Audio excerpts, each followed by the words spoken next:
अवस्था निकै नै भयावह छ। प्रहरी र आन्दोलनकारी बीच झडप भइरहेको छ। राजा ल्याउनु पर्छ भन्ने पक्षहरू र प्रहरी बीच यति बेला यो काठमाडौँको तिनकुनेमा भइरहेको झडपको अवस्था बारे रिपोर्टिङ गरेर देखाइरहेका छौँ। घरमा राजावादी समूहले आगजनी गरेसँगै यो अवस्था निकै नै विकराल बनेको छ।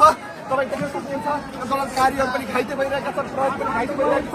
आन्दोलनकारीले लाठी चार्ज गरिरहँदा पनि प्रदर्शनकारीहरू मान्न तयार छैनन्। दाइ पानी पानी पानी पानी छिटो जेमा भए पनि हुन्छ क्या। पिरो भयो, छिटो छिटो।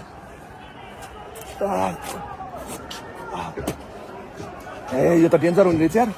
हल्छु ग्यास त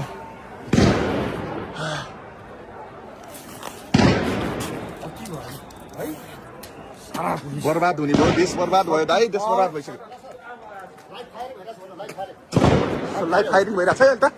ओ माई गड, फायरिङ फायरिङ भइरहेछ है। हेट फेरि आगलागीको दृश्यलाई पनि म तपाईँलाई देखाउँछु। यहाँ हेर्नुहोस्, यहाँनिर अहिले यसरी तिनकुनेको एक घरमा आन्दोलनकारीहरूले आगो लगाएका छन्। आन्दोलनकारीहरूको दाबी छ कि त्यस घरबाट असुल ग्यासहरू फालेको कारणले गर्दा यसरी घर जलाउनु परेको भन्ने किसिमको दाबी आन्दोलनकारीले गरेको अघि सुन्न सकिन्थ्यो। र यहाँ चारैतिरबाट ढुङ्गा बर्सिरहेको छ। जति बेला पनि हामीलाई लाग्न सक्छ, जे पनि हुन सक्छ। निकै नै ठुलो घटना घट्न सक्ने सङ्केत यहाँ देख्न सकिन्छ। सरकार पक्ष संयम हुन जरुरी छ, संयम हुन जरुरी छ। यहाँनिर सरकार पक्ष संयम भएन भने यहाँ जे पनि हुन सक्छ। आन्दोलनकारीहरूले तपाईँ देख्नुहुन्छ दमकल माथि पनि ढुङ्गामुढा गरिसक्यो। उहाँ पारी दमकल गइरहेको थियो। यो घरमा आगो लागिरहेको छ। घरमा लागेको आगो निभाउनका लागि आएको दमकललाई पनि यति बेला आन्दोलनकारीलाई ढुङ्गा हानेर भगाइदिइसकेका छन्। यहाँनिर ओ माई गड रगत आयो।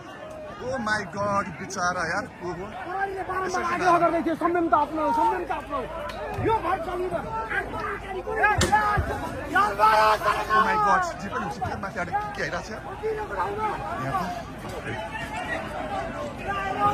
राज्य सरकारको आतंक, यो राज्य सरकारको आतंक।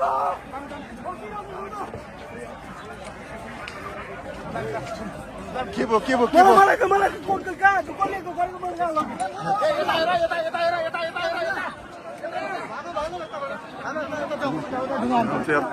हेलमेट छैन? हेलमेट लाउन पाए हुन्थ्यो यार। तिमीले हेलमेट लाएर ठिक गरेर रहेछ होइन यार। यसरी त अरू